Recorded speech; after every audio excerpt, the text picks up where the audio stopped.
He explained, "It's an allergy from the wool in my scarf." Bess chose to believe her, at least for now. Alva didn't expect to see Alan at the gathering.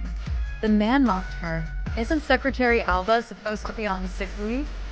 Benno stepped in to smooth things over for Alva. Soon, the young men and women started playing drinking games. Alva lost and was asked, "Is the man from your first time here?" Alva thought of her first time in home. It had been in weeks. That was also when she had moved into the Philippines. Alva calmly answered. No, Alan's anger reached its peak. When Alva returned home, exhausted, he found Alan waiting for him. He coldly accused her. "That's fine. Are you really seeking the next childhood? How despicable." Furious, Alva shot back. "If I knew what is up to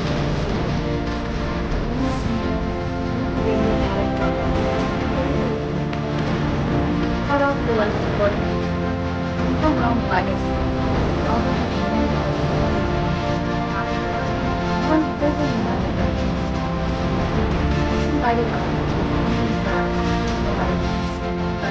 Found herself lost in memories. Once upon a time, Alan had been so gentle and sick, treating her with endless care. But since she became his secret lover, Alan's attitude had quietly shifted. She silently reflected that the creation of attitude needed to let go. Alan barged into the why not try again? You already tried the kitchen balcony. Albert called me. She worried about me.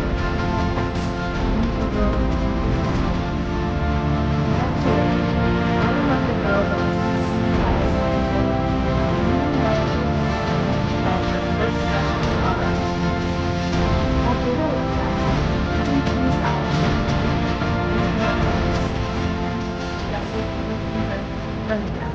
Alva's refusal displeased her, prompting Bess to coldly ask, "Do you have feelings for Alan?" The tension was broken when Benno arrived, claiming he and Alva were already together. Taking the hint, Alva left with him. Benno, ever the gentleman, looked after her in warmth. He was careful of Bess, she'd spoiled by her family. He then confessed his feelings to Alva. Before things could progress, Alva received news that her comatose mother had been assaulted due to her brother's gambling debts. Without hesitation, Benno used a black card to settle the 5 million yuan debt. When Alan saw photos of Alva with Benno, he erupted in anger. Dragging her into a bathroom, he asserted his dominance and ordered her mother moved to a private ward with no visitors allowed. Terrified, Alva knelt and pleaded, "I'll do anything, just don't harm my mother." Alan coldly responded, "Behave and she'll stay safe." Meanwhile, Benno received a report from his men confirming the success of their plan. They had lured Alva's brother into incurring the 5 million yuan gambling debt and staged an incident at the hospital to pressure Alva. Benno paid the men and sneered, so Alan's weakness is Alva. Alan ordered Alva to kiss him, and she complied willingly, just as Bess walked in. Enraged, Bess slapped Alva, but Alan intervened, warning her that continued arrogance would lead to their engagement being cancelled. Uninterested in their commercial marriage alliance, Alan's threat left Bess panicked, desperate to salvage her childhood dream of marrying. Alva explained her boss was only helping her adjust her contact lenses, and Bess, with her poor eyesight, believed the excuse. Wanting to prove her worth, Bess shifted the focus, suggesting her family could help Alan acquire the Shishan land to build a hotel, fulfilling his mother's wishes. She also brought up Alan's father, Alex, who favored Benno over him, hinting that her family's influence could give Alan the critical support he needed. Alan caressed Alva's face and gave her a $1 million bracelet of comfort. At the engagement party, Alva's modest attire drew mockery from Bess's friends, while Bess ignored her discomfort. When warned about Alva's beauty and potential to seduce Alan, Bess confidently hinted that a good show was about to unfold. Alva overheard everything, but with Benno's help, convinced Bess there was nothing between her and Alan. Suddenly, Benno's mother appeared, slapped Alva, and accused her of seducing her son, declaring her unworthy of their distinguished family. Alan arrived and sarcastically remarked, "Did you forget how you climbed to your position?" Revealing her past as Alex's secretary, Alan left Benno's mother humiliated. Furious, Benno escorted her away, her reputation in ruins. When Alva's dress was soiled, a waiter escorted her to a hotel room where she found the gown she had tried on earlier, and Alan waiting. Unable to hide his desire, Alan approached, but Alva resisted, reminding him his fiancée was downstairs. Unfazed, he coldly replied, "When I want you, it doesn't matter where we are." After an intense encounter, Alan confiscated her scarf to reveal the marks on her neck and caressed her face, vowing, "I'll make them pay for that slap." Soon after, Benno's mother was exposed for her gambling debts and harshly reprimanded by Alex. Tony, Bess's brother, reached a deal with Alan. Alan mocked. What do you think Alex would say if he found out his most trusted partner wasn't backing his chosen successor, Benno, but rather the son he despises? Tony coolly replied, "It doesn't matter, as long as you marry Bess without issues." Later, Bess noticed a woman's scarf in Alan's possession. Suspicious, she confronted Alva, asking if she knew who the woman in Alan's life was. Alva politely deflected the question, stating she couldn't disclose information about her boss. As Alva submitted her report, Alan's longing gaze lingered on her. He invited her to a candlelit dinner, and though reluctant, Alva agreed as their contract hadn't expired. However, her gambling addict brother delayed her, leaving Alan waiting for hours. Instead of Alva, Chaya, a resentful low-level employee, appeared, hoping to seduce Alan and secure her status. Unbeknownst to her, Bess was secretly watching. Furious at Chaya's audacity, Bess vowed to make her pay. When Alan discovered that his driver had leaked his whereabouts to Bess, he severely reprimanded him.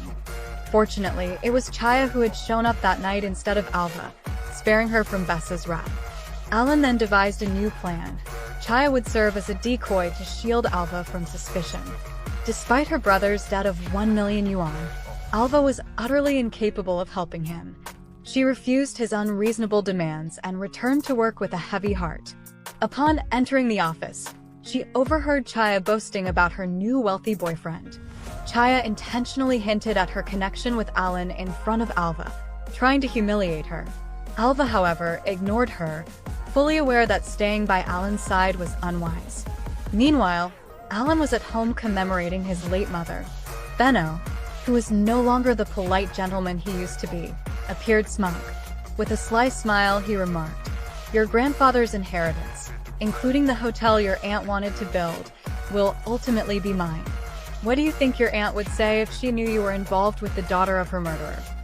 Alan shot Benno a cold glance, dismissing him as the insignificant opportunist he was. He trusted the board of directors his mother had established would not allow this illegitimate son to run amok. Frustrated, Alan sought out Alva. When she proposed ending their relationship, saying, "You already have Chaya," Alan responded with a cold sneer, "Look at the reality. You're nothing but a purchased plaything. You don't get to decide when this ends." After a heated exchange, Alan later dreamed of his late mother. The dream shook him, and he woke to find Alva beside him, the anguish in his heart evident. "Why," he whispered to himself, "do you have to be the daughter of the person who killed her?"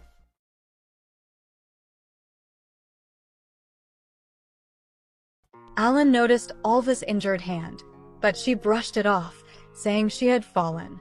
Not believing her, Alan investigated and discovered Chaya was behind the harm. Enraged, Alan confronted Chaya, crushing her hand underfoot and coldly threatening, "Stop using my name to cause trouble."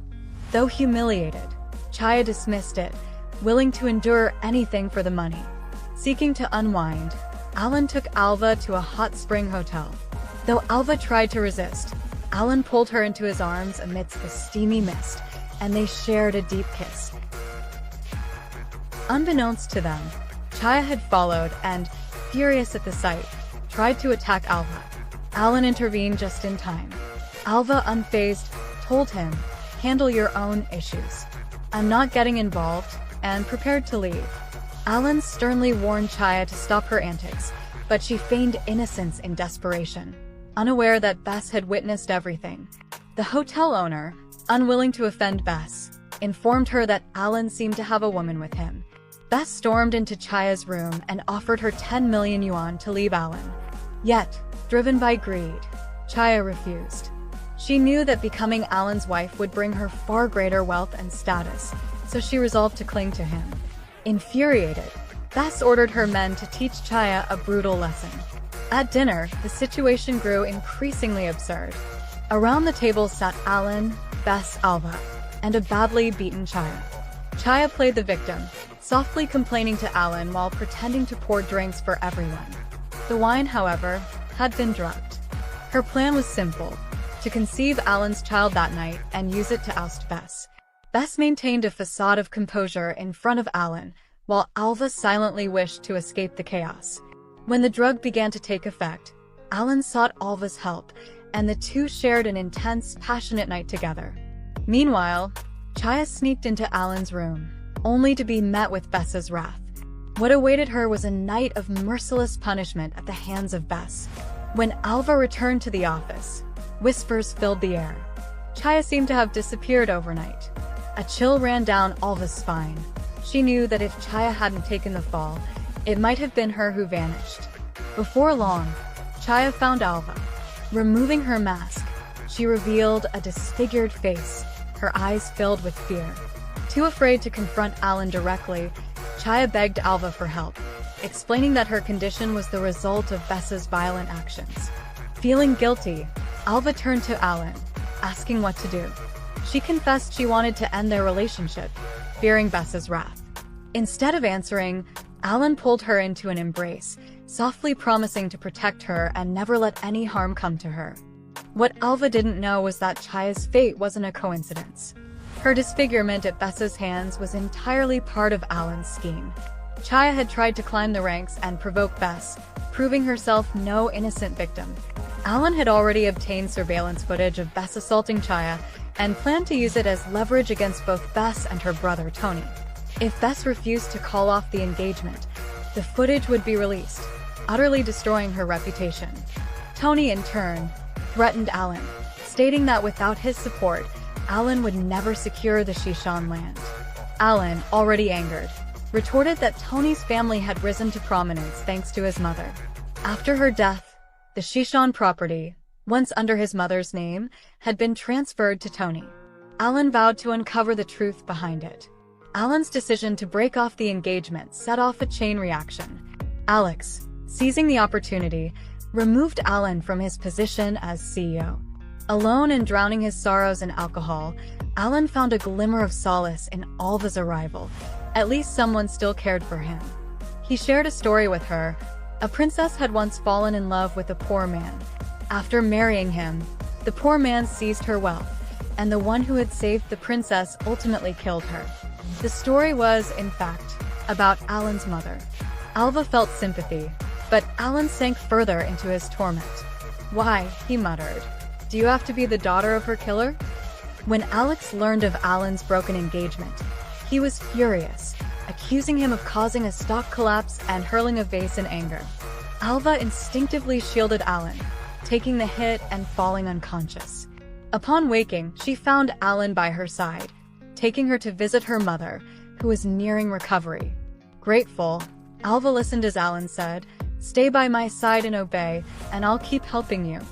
Just as she reconsidered their relationship, footage of Bess assaulting Chaya surfaced online, forcing Tony to relinquish shares of the Shishan property. Alva realized every step had been carefully orchestrated by Alan. Alva's anger at Alan's shamelessness was matched only by her fear of him. "The last person who has any right to judge me is you," Alan retorted coldly. He seized her in a forceful kiss, warning her never to think of leaving him. Desperate, Alva begged him to let her go, but Alan sneered, "Impossible. Not in this lifetime." Back at the office, Alva narrowly avoided being caught by Bess, who was beginning to suspect her relationship with Alan. Benno stepped in just in time to defuse the situation, though Alva was unaware that Bess had started secretly investigating her. Meanwhile, Benno pursued Alva intensely, offering his help. Feeling cornered, Alva confided in him about becoming Alan's lover to save her mother. Benno hinted at a plan to help her escape. Determined, Alva dressed seductively to distract Alan, who succumbed to her charm. Seizing the chance, she changed into a nurse's uniform and prepared to move her mother from the hospital, with Benno promising to ensure their